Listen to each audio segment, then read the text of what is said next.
Shalom. దేవుని పరిశుద్ధ నామానికి మహిమ ఘనత ప్రభావములు కలుగును గాక. మన ప్రభువును రక్షకుడైన యేసుక్రీస్తు యెహోషువ మెస్సీ నామంలో ఆత్మీయులైన మీ అందరికీ నా హృదయపూర్వక వందనాలు, ఉదయకాలపు శుభాలు తెలియజేస్తున్నాను. దేవతి దేవుని యొక్క కృప, సంతోషము, సమాధానము ఈ దినమంతా మనందరికీ తోడై ఉండి నడిపించునుగాక. ఆమేన్.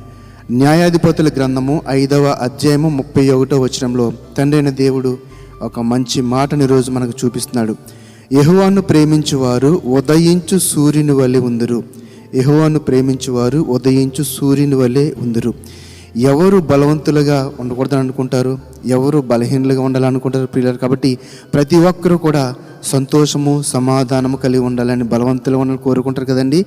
మరి అటువంటి బలమును, శక్తిని, సంతోషము, సమాధానం అంటండి ఎవరు కలిగి ఉంటారంటే యెహోవాను ప్రేమించువారు.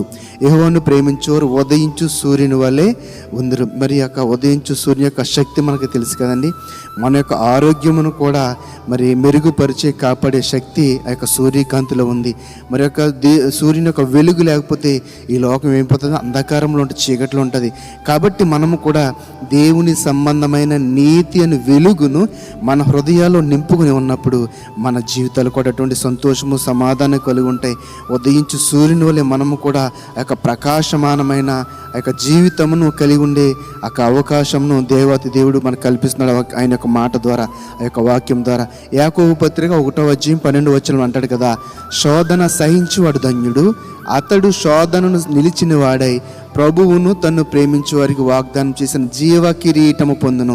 అవును ప్రియులారా, తండ్రిని మనం కలిగి ఉన్నప్పుడు, ఆయన మార్గంలో నడుస్తున్నప్పుడు శోధనలు అనేవి అతి సహజము. అయితే ఇక్కడ భక్తుడు చెప్తున్నాడు కదా, శోధన సహించువాడు ధన్యుడు. ధన్యుడు అనగా దేవుని యొక్క మేలుకు అర్హత కలిగిన వాడు, దేవుని యొక్క దీవెనలకు అర్హత కలిగి. అంటే మనం ఎంత ఎక్కువగా శోధనలను మనము సహిస్తూ ఉంటే, మనము ఆ యొక్క అనుభవంలోకి వెళుతూ ఉంటేవి దేవుడు నాకు ఇచ్చే మేలు కొరకు వచ్చింది, దేవుడు నాకు ఇస్తున్న దేవుని కొరకు వచ్చిందని మనము యొక్క శోధన బట్టి కృంగిపోకుండా దేవుని ఇంకా ఎక్కువగా స్తుతిస్తూ ఉంటే కనుక, మరి చూడండి, అతడు శోధనకు నిలిచిన వాడే ప్రభువు తన్ను ప్రేమించే వారికి వాగ్దానం చేసిన జీవ కిరీటమును పొందును. కాబట్టి శోధన వచ్చినప్పుడు దేవుణ్ణి దూషించడం కాదు, ఏం చేయాలంటే ఇంకా ఎక్కువగా దేవుణ్ణి ప్రేమించాలి. యెహోవాను ప్రేమించేవారు ఉదయించు సూర్యుని వలె ఉందరని ఇప్పుడే కదా మనం వాక్యంలో చదువు. కాబట్టి నా ప్రియమైన సహోదరి సహోదరులారా, ఆయనను కలిగి ఉన్న మనము, ఆయనను ప్రభువుగా మన తండ్రికి అంగీకరించిన మనము ఆయనను ఎంత ప్రేమిస్తే అంత మేలులకు, అంత దేవులకు మనం అర్హులుగా ఉంటాము.